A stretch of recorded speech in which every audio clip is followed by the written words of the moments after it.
हाँ तो चलिए नमस्कार किसान भाइयों, ईट छत्तीसगढ़ यूट्यूब चैनल की और एक नई वीडियो पे आप सभी लोग का बहुत बहुत स्वागत है। आज का जो वीडियो है हमारे सभी किसान भाइयों के लिए बहुत ही खास और अहम होने वाले हैं। किसानों से कृषि मंत्री की अपील, पीएम किसान सम्मान निधि योजना की अगली किस्त, किसान जनगणना से जुड़ी खास महत्वपूर्ण खबर आज के इस वीडियो में शामिल है भाई। तो पूरी खबर पूरी जानकारी के लिए पूरी वीडियो पर बनी रहेगा। और आप सभी लोगों से एक ही गुजारिश, अगर आप किसान है तो बिल्कुल इस चैनल को सब्सक्राइब करके रखिएगा। वीडियो के नीचे जो लाल रंग का बटन देख रहे हैं उसको क्लिक कर लीजिए। लगातार छत्तीसगढ़ और छत्तीसगढ़ किसानों से जुड़ी तमाम बड़ी लेटेस्ट खबर अपडेट सीधे इस चैनल के माध्यम से इन्फॉर्मेशन हम आप लोगों तक पहुंचाते रहते हैं। जी हाँ, कृषि जल संसाधन पंचायत एवं ग्रामीण विकास मंत्री रविंद्र चौबे ने राज्य के किसान भाइयों से फसल बीमा कराने की अपील की है। कृषि मंत्री ने किसानों के नाम जारी अपनी अपील में कहा कि खरीफ फसलों के लिए आपको प्रीमियम राशि का मात्र 2% और उद्यान की फसलों के लिए प्रीमियम राशि का मात्र 5% अंशदान के रूप में देना होता है। किसान भाइयों, छोटी सी राशि जमा कराकर बड़े जोखिम से बच सकते हैं। उन्होंने किसानों से प्रधानमंत्री फसल बीमा योजना के तहत धान सिंचित एवं असिंचित अरहर, मूंग, उड़द, मक्का एवं उद्यान की फसलों का बीमा 31 जुलाई तक करा सकती हैं। उन्होंने कहा कि छत्तीसगढ़ राज्य द्वारा फसल बीमा योजना का सुचारू रूप से क्रियान्वयन करने तथा समस्त गतिविधियों में त्वरित एवं सक्रिय सहभागिता सुनिश्चित करने के कारण भारत सरकार द्वारा किसान शिकायत निवारण पोर्टल यानी कि FGR का शुभारंभ प्रदेश में पायलट प्रोजेक्ट के रूप में किया है। किसान शिकायत निवारण पोर्टल में फसल बीमा से संबंधित शिकायतें दर्ज कराने हेतु किसान भाइयों को टोल फ्री नंबर जो कि 1447 पर कॉल करना होगा। कॉल करने के पश्चात कृषक से शिकायत संबंधी जानकारी कॉल संपर्क केंद्र द्वारा ली जाएगी। इसके पश्चात शिकायत का विवरण संबंधित बीमा कंपनी को प्रेषित कर निर्धारित समय सीमा में निराकरण करने हेतु निर्देशित किया जाएगा। आगे बढ़ते हैं। पीएम किसान सम्मान निधि योजना को लेकर खबर आ रही है।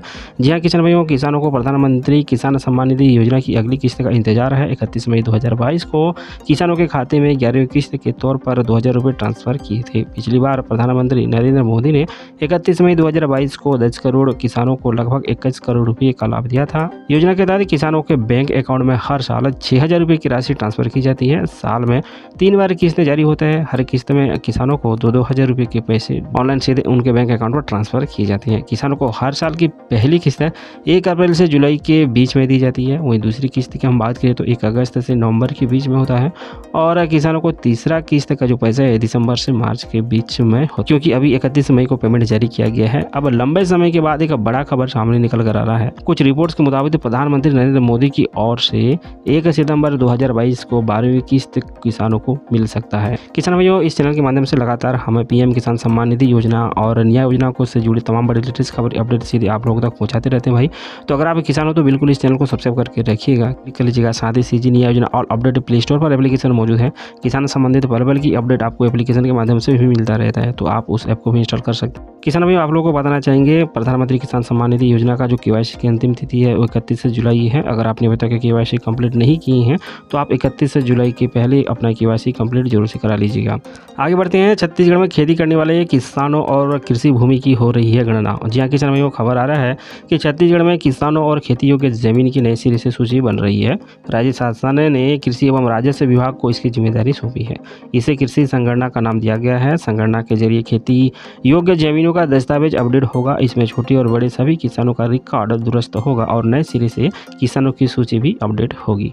बताया जा रहा है कि कृषि संगणना के जरिए खेतों की नाप जोख शुरू हो गया है। इसमें खेती करने वाले किसानों की सूची बनेगी, उनकी जमीन नए सिरे से दस्तावेज अपडेट होगा। संगणना के दौरान इस बात की भी जानकारी मिलेगी कि छत्तीसगढ़ में खेती करने वाले किसान कितने हैं, खेती का रकबा कितने हैं, है ना।